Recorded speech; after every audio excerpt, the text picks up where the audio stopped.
semangat pagi ya. Dan pada saat ini kita mau belajar tema bersama-sama, yaitu berhati-hati akan setiap perkataan kita. Ya, berhati-hati akan setiap perkataan kita. Kenapa? Karena perkataan kita ini ada kuasanya. Firman Tuhan berkata dalam Amsal 18 ayat 21, hidup dan mati dikuasai lidah. Siapa suka menggemakannya akan memakan buahnya. Saudara, Kejadian 1 menyatakan bahwa kita ini punya Tuhan. Di mana kalau Tuhan berfirman, firman-Nya selalu jadi. Alam semesta ini dari tidak ada apa-apanya jadi ada. Itu karena Tuhan berfirman. Makanya perkataan Tuhan itu penuh kuasa. Jangan lupa kita ini diciptakan serupa dengan Dia. Segambar dengan Dia sebagai ciptaannya yang paling istimewa. Ya. Makanya kalau Tuhan kita punya kuasa dengan perkataannya, kita yang diciptakan segambar dan serupa dengan Dia pun punya kuasa dengan perkataan kita untuk menentukan kehidupan atau kematian. Karena itu Tuhan mengingatkan kepada kita supaya kita hati-hati dengan perkataan kita. Hati-hati dengan perkataan kita. Ya, sekali lagi hati-hati dengan perkataan kita. Sampai ada ayatnya yang memberi warning. Ingat loh, mati dan hidup dikuasai oleh lidah. Siapa suka menggemakannya, dia akan memakan buahnya. Bilangan 14 ayat 28 mencatat, seperti apa yang kamu katakan di hadapanku, itu yang aku lakukan bagimu. Oleh karena itu, kita harus hati-hati dengan semua perkataan kita. Oleh karena itu ada satu kata bijak yang perlu kita ingat. Tidak semua yang kita pikirkan itu harus kita perkatakan. Kadang-kadang cukup berhenti di hati dan pikiran kita. Tidak perlu kita ucapkan. Maka ada firman dikatakan ada saatnya kita bicara, ada saatnya kita diam. Tetapi semua apa yang sudah kita perkatakan, itu mesti harus sudah kita pikirkan baik-baik sebelumnya. Jadi dengan nggak semua yang ada di pikiran kita ini harus kita ucapkan. Nggak semua yang ada di hati itu mesti kita lontarkan. Dan apa yang kita ucapkan harus hati-hati karena perkataan kita ini punya kuasa. Yang tidak ada bisa menjadi ada. Bahkan mati hidup dikuasai perkataan kita. Kita mau belajar bagaimana supaya kita tidak mengalami kematian dengan perkataan kita, tetapi mengalami kehidupan dengan perkataan kita. Karena firman Tuhan mengatakan hidup dan mati dikuasai oleh lidah. Sekarang kita mau belajar supaya dengan perkataan kita tidak mengalami kematian, tetapi kita mengalami kehidupan. Bagaimana kita bisa mengalami lawatan Tuhan dengan perkataan kita? Atau kita kelewatan, dilewati dengan berkat, dilewati dengan kuasa Allah, dilewati dengan pertolongan Tuhan, gara-gara perkataan kita.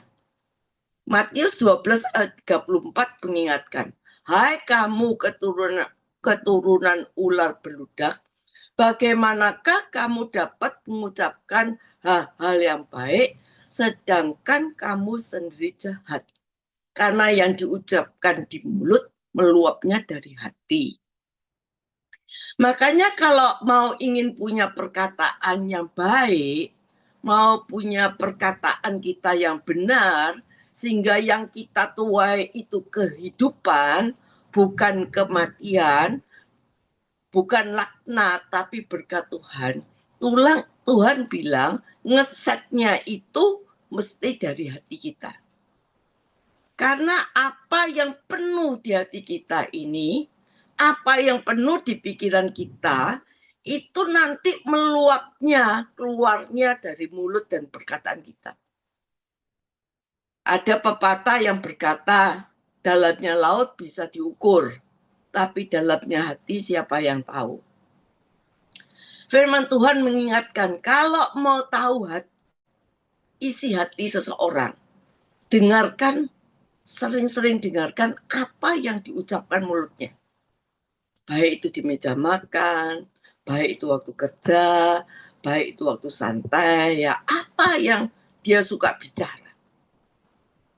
Maka apa yang keluar dari mulutnya, itu isi hatinya. Karena kita berkata apa yang keluar dari hati itu meluap keluar dari mulutnya. Saudara, poinnya di mana pentingnya kita jaga hati. Pentingnya hati kita ini diisi oleh kebenaran dan kekudusan Tuhan. Maka nanti yang keluar dari mulut kita tidak jauh dari kebenaran dan kekudusan Tuhan. Perkataan kita akan tepat dan benar. Dan penaburan yang luar biasa akan terjadi kalau kita menabur yang baik, maka kita akan menuai yang luar biasa untuk kemuliaan nama Tuhan. Bukan membawa kematian, tetapi membawa kehidupan. 1 Petrus berkata, hendaknya kalau kamu berkata-kata, berkatalah seperti menyampaikan firman Allah. Makanya sangat penting mengisi hati dan pikiran dengan kebenaran firman Tuhan. Ayo lanjut ya sekarang. Apa yang mempengaruhi hati dan pikiran kita? Saudara, ternyata hati dan pikiran kita itu isinya apa sih? Isi hati kita itu tergantung dari apa yang kita lihat dan apa yang sering kita dengar. Jadi isi hati kita itu tergantung dari apa yang sering kita lihat dan apa yang sering kita dengar. Orang yang hatinya penuh kekhawatiran itu karena matanya sering melihat, telinganya suka mendengar sesuatu yang selalu menakutkan. Sehingga akhirnya hatinya penuh khawatir, hatinya penuh takut. Karena melihat realita-realita yang ada. Satu kali saya waktu pulang terakhir dari Jakarta, naik pesawat Garuda, sempat mengalami cuaca buruk. Dan pada waktu itu di warning pakai silver. Saudara, semua tenang sambil makan roti. Tapi tiba-tiba 15 menit kemudian pesawatnya itu bisa naik blok, turun blok, saudara. Kayak lompat. Sehingga ada makanan yang jatuh dan orang berteriak. Orang-orang di pesawat langsung berteriak ya karena melompat. Saya bilang suami saya, ayo kita berdoa. Padahal mau take off ya sudah berdoa, saudara. Tapi ya merasa takut juga karena itu waktu itu kayak jedek gitu loh, saudara. Ya, semua pasti ketakutan dan saya percaya semua berdoa dan keyakinan masing-masing. Tapi ada anak kecil yang duduk di depan saya waktu itu. Waktu meloncat jedak gitu, dia bilang apa? Anak kecil ini bilang sik asik. Loh, kok ngomong sik asik? Papanya bilang, "Hus, ini sikon mengerikan." Papanya doa, tapi anaknya nggak ada takutnya, saudara. Malah dia bilang, sik asik. Dia menikmati sambil ketawa. Loh, kok bisa? Kenapa? Karena anak ini matanya dan telinganya tidak pernah mendengar hal-hal yang mengerikan. Beda dengan kita yang sering mata kita melihat, telinga kita mendengar, yang membuat kita ketakutan. Anak ini kira-kira berumur 5 tahun. Matanya, telinganya nggak pernah lihat yang ngeri-ngeri, saudara. Biasanya ke time zone, ya, Dufan, ya. Dia jarang dengar, jarang lihat hal yang mengerikan di sikon seperti itu. Dia pikir seperti main di time zone. Makanya katanya sik asik. Pikirannya ini seperti di time zone. Tapi karena memang matanya dan telinganya kurang dengar yang ngeri-ngeri, ukuran dengar yang menakutkan. Saudara, jadi bagi kita itu sama sekali nggak asik, saudara. Tapi bagi dia itu asik, saudara. Mungkin dia pikir ini seperti daytime show. Oleh karena itu ingat, hari ini kita belajar. Perkataan kita tergantung dari apa yang penuh di hati kita. Dan hati kita ini isinya apa? Itu tergantung dari mata yang kita lihat dan telinga yang mendengar. Oleh karena itu, sering-seringlah kita mengisi mata dan pikiran kita dengan kebenaran firman Tuhan. Saudara, kadang-kadang saya pikir, saya sadar, kenapa Tuhan kasih kita 2 mata, 2 daun telinga, 1 mulut, saudara. 2 mata, kenapa dikasih 2 mata, 2 telinga? Mata yang 1 ya dan telinga yang 1 itu boleh melihat fakta, realita. Telinga boleh mendengar berita dunia. Tapi mata yang kedua dan telinga kedua pakai untuk melihat Tuhan dan dengar seluruh janjinya. Itu yang membuat hati Anda dan pikiran Anda dipenuhi dengan kebenaran. Saudara, kita lihat ya, kalau telinga kita ini digabung ya, gini, digabung. Itu rasanya bentuknya tuh kok seperti hati ya. Saya tadi malam bilang sama suami saya, ini kalau ini tidak ditulis di Alkitab, saudara, supaya saudara nyentel saja apa yang saya katakannya. Kalau telinga kita digabung itu kayaknya di hati ya. Bahasa Inggrisnya heart ya. Heart itu kalau tengah-tengahnya di hurufnya HEART, tengahnya tuh ear ya, tengahnya ear. Makanya tandanya orang mencintai itu bukan cuma berkata I love you. Bahkan ada yang sudah diprogram ya. Kalau panggil honey, ada di program panggil sayang. Tapi tanda kita mencintai itu, kita harus buka telinga kita. Berapa kali kita dengar akan perkataannya. Berapa kali kita melihat. Itu adalah tanda satu komunikasi.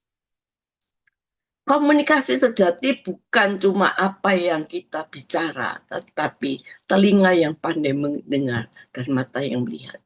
Saudara, ini pelajaran penting yang memenuhi hati, pikiran kita, ternyata dipengaruhi oleh mata dan telinga. Satu kali di dalam 2 Raja-Raja 6, kalau saudara baca ya nanti di rumah, ayat 8-14. Dikatakan, maka dikirimkannya lah ke sana kuda serta kereta dan tentara yang besar. Sampailah mereka pada waktu malam, lalu mengepung kota itu. Ini cerita dimulai di mana Raja Aram itu sedang perang dengan Raja Israel. Setiap kali raja ini punya strategi untuk menyerang Israel, itu selalu gagal. Raja Aram menyangka ada orang yang menjadi mata-mata kerajaan Israel yang dipasang Israel di barisannya yang memihak Israel, sehingga setiap dia punya strategi kok selalu gagal, saudara. Ternyata salah satu orang kepercayaan raja bilang, bukan tuanku, tapi kalau rencana tuanku itu di kamar tidur, Tuhan Israel membukakan lewat nabinya. Wah, langsung raja berkata, di mana nabi itu? Tangkap dia, bunuh dia. Lalu keluarlah ayat 14. Maka dikirimkanlah ke sana kuda serta kereta dan tentara besar. Sampailah mereka pada waktu malam mengepung kota itu. Saudara, ketika pelayan-pelayan abdi Allah bangun pagi keluar, tampak suatu tentara dengan kuda kereta ada di kota itu. Dan bujangnya itu berkata, celaka tuanku, apa yang akan kita perbuat? Jawab Nabi Elisa, jangan takut sebab lebih banyak yang menyertai kita daripada yang menyertai mereka.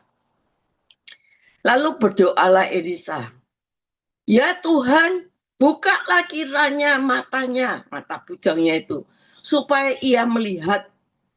Maka Tuhan membuka mata bujang itu sehingga melihat. Dan bujang itu melihat tampaklah gunung itu penuh dengan kuda dan kereta berapi sekeliling Elisa. Saudara, sering kita dengar cerita ini ya, sering kita dengar. Tapi jangan lewatkan cerita ini.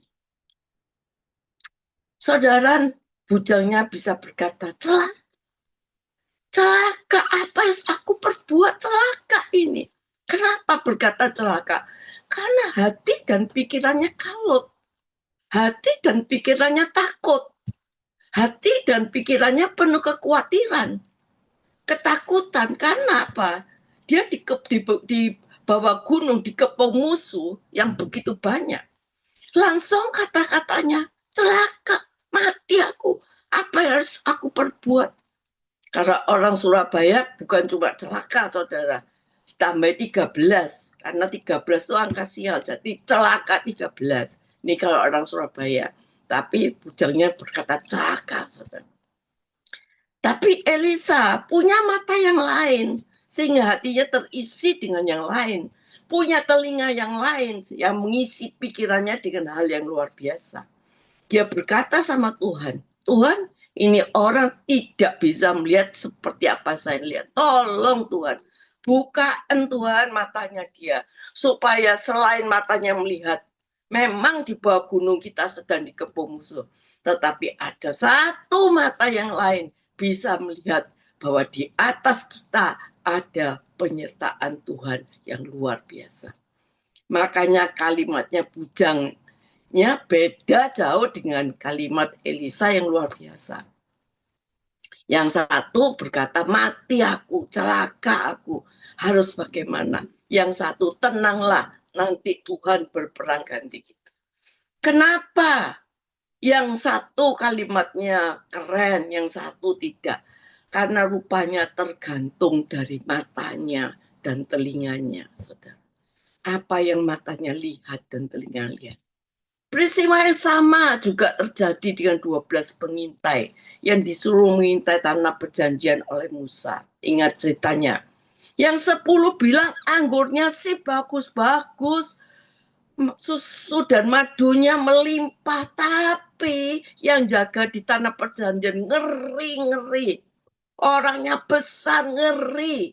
Di mana mereka di hadapan kita ini seperti belalang, saudara. Tapi Yosua dan Kaleb punya kalimat yang lain berbeda. Karena apa? Karena hati dan pikiran Yosua dan Kaleb berbeda dengan 10 pengintai. Karena yang dilihat dan didengar Yosua dan Kaleb berbeda. Yosua Kaleb selalu dengar janji Tuhan, kasih setia Tuhan, mengalami kuasa Tuhan. Dan itu yang membuat walaupun fakta yang sama, realita yang sama yang dilihat, tapi perkataannya berbeda.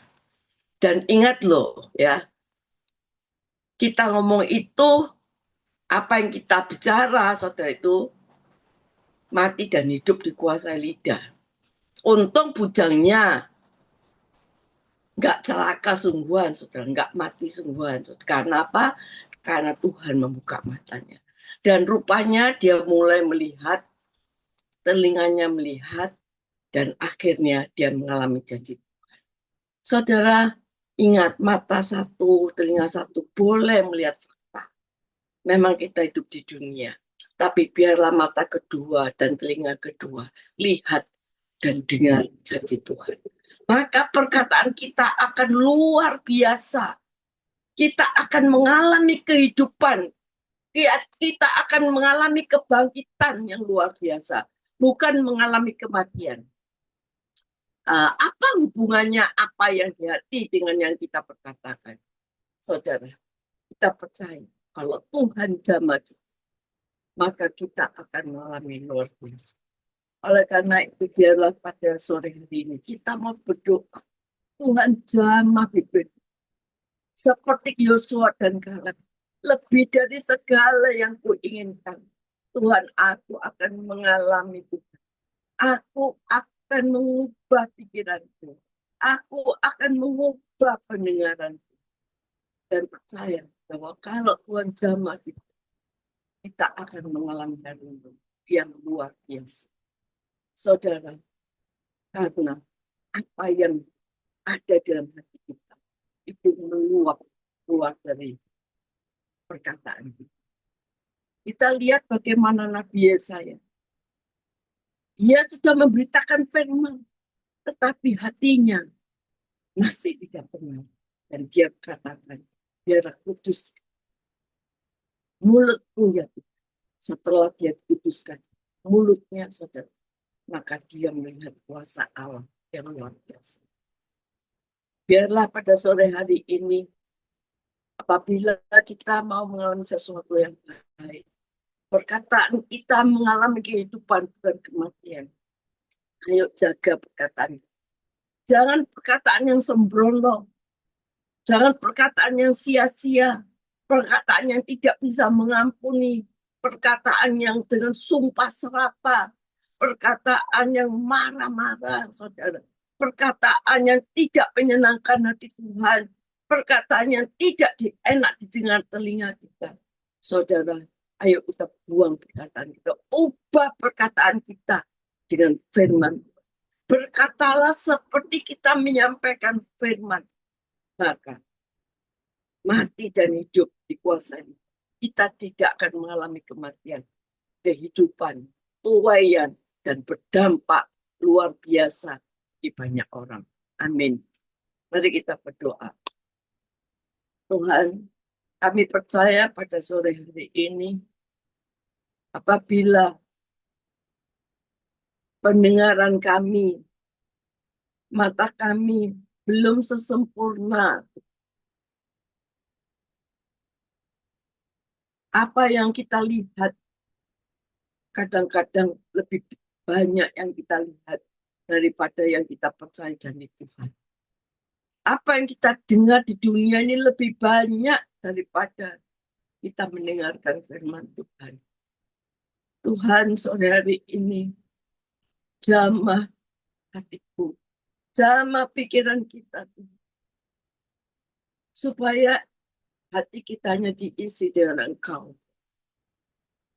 Apapun keadaan kami tetap berkata, Tuhan Engkau baik. Perkataan Tuhan penuh kuasa. Kami percaya Tuhan, perkataan kami ingin memuliakan Tuhan. Tidak ada yang kami inginkan. Kami hanya ingin Engkau dalam kehidupan kami. Dan Engkau segala galanya bagi kami. Amin.